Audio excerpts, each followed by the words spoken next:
Ребята, я училась в 75-й школе в 9 классе Б. Школа наша была кирпичная, 4-этажная, и стояла она на второй Поклонной горе. Теперь это называется первая Поклонная, просто Поклонная.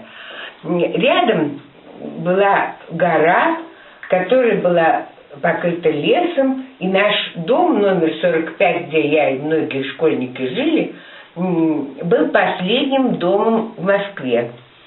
Напротив, не было тогда панорамы, не было арки, а фабрика кухни как сейчас стояла, так и тогда стояла, и сходил трамвай. Там, где была арка, ходил второй троллейбус, и там был его круг. Трамвай поворачивал направо и шел дальше Цвили. Кутузовский проспект тогда назывался Можайское шоссе, а наша школа и наши все дома назывались Кутузовская слобода. Вокруг были маленькие домики деревянные, теперь их сломали.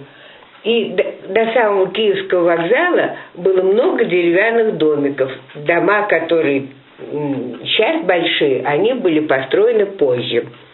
Дальше к Киевскому вокзалу метро не было, а было кладбище еврейское и русское. На еврейском кладбище был похоронен известный художник Левитан. Потом, когда кладбище снесли, могилу Левитана перевели на Новодевичье кладбище.